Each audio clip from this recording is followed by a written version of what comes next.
इस वक्त की बड़ी खबर आपको बता दें, इंटरनेशनल एक्टिविस्ट ग्रेटा थुनबर्ग से जुड़ी हुई यह खबर है। थुनबर्ग के खिलाफ दिल्ली पुलिस ने केस दर्ज किया है। दिल्ली पुलिस ने किसान आंदोलन को लेकर भड़काऊ ट्वीट पर थुनबर्ग के खिलाफ यह केस दर्ज किया है। इस इंटरनेशनल साजिश को लेकर दिल्ली पुलिस थोड़ी ही देर में प्रेस कॉन्फ्रेंस भी कर सकती है। अभी तक मिली जानकारी के मुताबिक थुनबर्ग पर 120B, 153A आईटी एक्ट के तहत मामला दर्ज हुआ है। तो आपको एक बार फिर से बता दें, ग्रेटा थुनबर्ग के खिलाफ दिल्ली पुलिस ने FIR दर्ज की है। दिल्ली पुलिस ने किसान आंदोलन को लेकर भड़काऊ ट्वीट पर थुनबर्ग के खिलाफ यह केस दर्ज किया है। इस इंटरनेशनल साजिश को लेकर दिल्ली पुलिस, जैसा कि हम आपको बता रहे हैं, अब से कुछ ही देर में प्रेस कॉन्फ्रेंस भी कर सकती है। और जो जानकारी अभी तक मिल रही है उसके मुताबिक ग्रेटा थुनबर्ग पर 120B, 153A आईटी एक्ट के तहत यह मामला दर्ज किया गया है।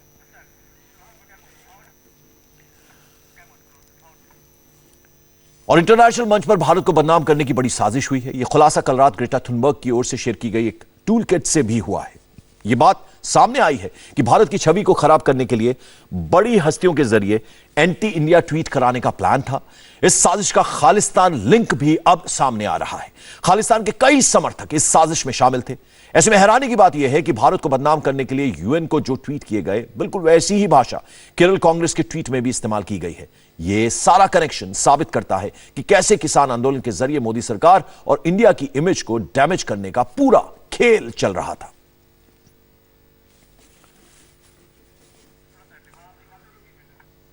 तो आपको बता दें कि भारत की बदनामी की ये टूल किट जो है वो पूरी तरह से एक्सपोज हुआ है। किसान आंदोलन की आड़ में एक बड़ी साजिश का खुलासा हुआ है और इस इंटरनेशनल साजिश का खुलासा जो है, जो लिंक है, वो खालिस्तान से है। क्लाइमेट एक्टिविस्ट ग्रेटा थुनबर्ग ने जो टूल किट गूगल पर शेयर किया था उसमें क्या कुछ लिखा गया था वो आपको एक बार बताते हैं। इस टूल किट में 26 जनवरी दंगों की पूरी डिटेल दी गई थी, लेकिन ग्रेटा थुनबर्ग ने बिना पढ़े उसे ट्विटर पर शेयर कर दिया। इसमें प्रायर एक्शंस का जिक्र करते हुए लिखा गया था कि 26 जनवरी से पहले कैसे भारत पर डिजिटल स्ट्राइक करनी है। प्रधानमंत्री कार्यालय, कृषि मंत्री, वर्ल्ड बैंक और IMF जैसी संस्थाओं को टैग करने की बात कही गई थी। फिजिकल एक्शंस का जिक्र करते हुए लिखा गया था कि 26 जनवरी को भारत में मौजूद दूतावास, सरकारी इमारतों, बिजनेस हाउसेस पर जाकर कैसे एक्शन लेना है। विदेशों में 26 जनवरी को कैसे कोहराम मचाना है। इसके अलावा यह भी कहा गया था कि ट्रैक्टर रैली, मार्च और परेड में शामिल हो, वीडियो बनाकर उसे शेयर करने की बात कही गई थी।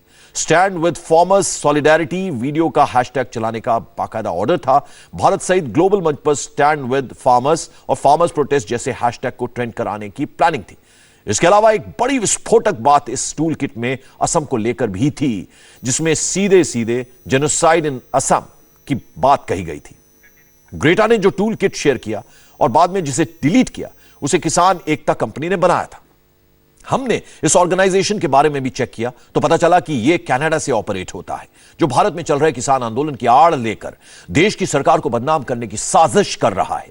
लेकिन ग्रेटा की एक गलती ने इनके सारे किए धरे पर पानी फेर दिया।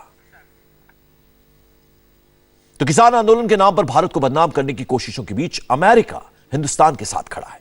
अमेरिका ने कृषि कानून पर भारत का समर्थन किया। अमेरिकी विदेश मंत्रालय ने कहा कि वो ऐसे कदम का स्वागत करता है जिससे दुनिया में भारतीय बाजार का प्रभाव बढ़े। अमेरिका के मुताबिक कृषि कानूनों की वजह से ज्यादा निजी निवेश आएंगे। साथ ही अमेरिका ने भारत में चल रहे आंदोलन पर भी अपनी राय दी है। कृषि कानून पर भारत का समर्थन करते हुए अमेरिकी विदेश मंत्रालय ने कहा, शांतिपूर्ण विरोध प्रदर्शन किसी भी संपन्न लोकतंत्र की पहचान है। भारत के सुप्रीम कोर्ट ने भी इसे माना है। हम मतभेदों को सुलझाने के लिए विभिन्न पक्षों में बातचीत का समर्थन करते हैं। अमेरिका उन कदमों का भी स्वागत करता है जो भारतीय बाजारों की क्षमता में सुधार करेंगे और प्राइवेट सेक्टर के ज्यादा निवेश को आकर्षित करेंगे। तो एक तरफ सोशल मीडिया के जरिए किसान आंदोलन पर इंटरनेशनल साजिश चल रही है, तो वहीं दूसरी तरफ दिल्ली पुलिस दंगे में शामिल एक आरोपी पर शिकंजा कस रही है। आज ही पुलिस ने लाल किला दंगा केस में एक और आरोपी को गिरफ्तार किया। क्राइम ब्रांच ने धर्मेंद्र सिंह हरमन को गिरफ्तार किया है, जो झंडा फहराने का आरोपी है। झंडा फहराने के दौरान धर्मेंद्र फेसबुक लाइव कर रहा था। सूत्रों के मुताबिक क्राइम ब्रांच की टीम को धर्मेंद्र की फुटेज मिली थी, जिसमें वो कार के ऊपर चढ़ा हुआ था। धर्मेंद्र अखिल भारतीय परिवार पार्टी से जुड़ा है। ट्रैक्टर मार्च के दिन धर्मेंद्र सोशल मीडिया पर पूरी तरह से एक्टिव दिखा, फुल एक्टिव दिखा।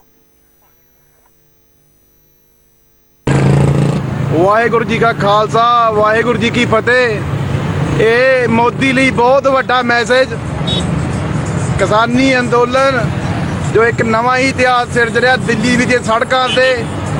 जो 26 जनवरी की परेड है एक राजपथ से मोदी कढ़ रहा है। इधर साडे देश के किसान जिमीदार देखो जी तुहानूं सीधा दर्शन करा रहे हैं, जिहड़े घर पिंडां विच अपने घरां 'च बैठे ने। जिथे तक नज़र मारोगे ट्रैक्टर ही ट्रैक्टर, ट्रैक्टर ही ट्रैक्टर। दिल्ली पुलिस ने साइंटिफिक जांच के बाद धर्मेंद्र हरमन को गिरफ्तार किया है, लेकिन पत्नी का कहना है कि वो निर्दोष है और वो दिल्ली हेल्थ कैंप लगाने गए थे। धर्मेंद्र सिंह हरमन को आपने क्यों अरेस्ट किया है पुलिस ने? हमें तो बस वही जानना है। हम किसान के साथ थे, हैं और हमेशा रहेंगे। किसान के ही बच्चे हैं, कोई अलग तो है नहीं। उसी धरती से आए हुए हम भी, जहाँ से सारी दुनिया है। और लाखों लोग वहाँ शामिल थे। मेरे हस्बैंड डेली जा रहे थे, सेवा करने थे, उससे जा रहे थे वो तो फीलिंग से। ऐसा तो कुछ भी नहीं था। उनकी हेल्थ कैंप लगवाया हुआ था उन्होंने पहले दिन से वहाँ पे। पुलिस से मैं इतना ही कहना चाहूंगी कि उनको किस जुर्म में अरेस्ट किया है, उनको जल्दी से जल्दी रिहा किया जाए। हरवंत सिंह के अलावा दिल्ली दंगे के मुख्य आरोपियों में से एक लखा सिधाना को लेकर भी एक बड़ी खबर है। 26 जनवरी की वारदात के बाद लखा सिधाना दिल्ली से भागकर पंजाब में जा छिपा है। वहीं से लखा ने फिर भड़काऊ वीडियो पोस्ट किए हैं। लखा ने फेसबुक लाइव के जरिए लोगों को दिल्ली जाने के लिए उकसाया है। तो आप बता दें आपको कि लखा का एक भड़काने वाला वीडियो एक और आया है। वो दिल्ली से सीधा भागकर पंजाब गया था और तमाम भड़काऊ भाषण वो एक बार फिर से दे रहा है। 26 जनवरी की वारदात के बाद से ही लखा सिधाना दिल्ली से भागकर पंजाब में जा छिपा है और फिर से भड़काऊ वीडियो पोस्ट किया है उसने और फेसबुक लाइव के जरिए लोगों को दिल्ली जाने के लिए वो उकसा रहा है। उठो, मैं दिल्ली तो पंजाब आया, दिल्ली तो पंजाब, फिर मैं मेरे पंजाब के लोगों को जगाउण लई आया। मेरे पंजाब के लोगों को दिल्ली वल जाण लई प्रेरित करना आया कि आओ मेरे पंजाब के लोगों, हुण साडे सिर जोड़न की लोड़ है, सानू इकट्ठे होने की लोड़ है, क्योंकि हमला साडी होंद ते है।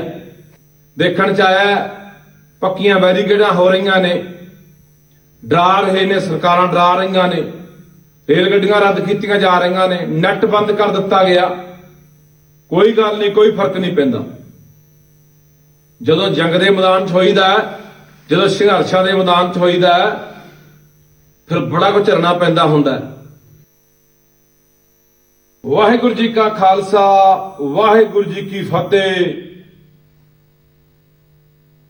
पंजां पाणियां दी धरती दे पुत्रो,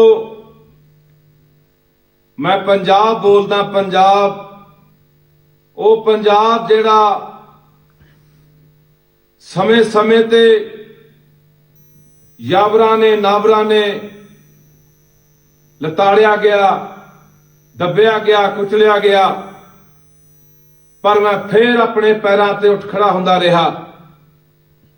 ओ पंजाब जेड़े पंजाब ने समय समय ते बड़े बड़े महाबली योद्धियां सूरमियां नूं जन्म दिता। ओ पंजाब जेड़ा जाबरां दा नक मोड़दा रहा, नावरां दी धौण भंदा रहा।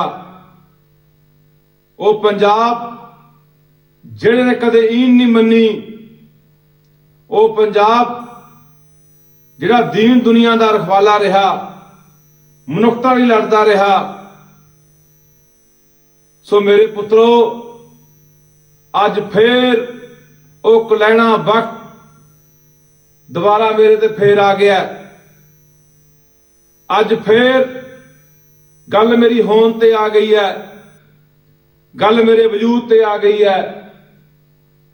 उठो मेरे पुत्रो, उठो, अज तुहाडी लोड़ है मैनू। तो लखा सिधाना कैसे उकसा रहा है आपने इस वीडियो के जरिए देखा। दिल्ली हिंसा पर जैसे जैसे पुलिस की इन्वेस्टिगेशन आगे बढ़ रही है, वैसे वैसे किसान के नाम पर देश में पॉलिटिक्स भी हाई हो रही है। एक तरफ आज गाजीपुर में विपक्ष के नेता पहुंचे तो वहीं दूसरी तरफ प्रियंका उत्तर प्रदेश के रामपुर में है। उन्होंने ट्रैक्टर स्टंट के दौरान मारे गए नवरीत के परिवार से मुलाकात की है। इसके बाद प्रियंका गांधी ने कहा कि नवरीत की शहादत बेकार नहीं जाएगी। कृषि कानून को लेकर उन्होंने मोदी सरकार पर डायरेक्ट अटैक किया। प्रियंका ने कहा, विरोध कर रहे किसानों को आतंकवादी कहना सबसे बड़ा जुल्म है और पूरा देश इस वक्त किसानों के साथ खड़ा है। अपने अनुभव से मालूम है कि एक शहीद का परिवार उसकी शहादत को कभी भूल नहीं सकता। वो उस शहादत को अपने दिल में रखता है हमेशा के लिए, और उस शहादत से उसके दिल में सिर्फ एक तमन्ना जागती है कि अपने प्यारे की शहादत व्यर्थ न हो। और मैं जानती हूं कि आप सबके दिल में यही तमन्ना है। नवरीत 25 साल के थे, मेरा बेटा 20 साल का है। गुरु गोबिंद सिंह जी ने कहा कि जुल्म करना पाप है, लेकिन जुल्म को सहना उससे भी बड़ा पाप है।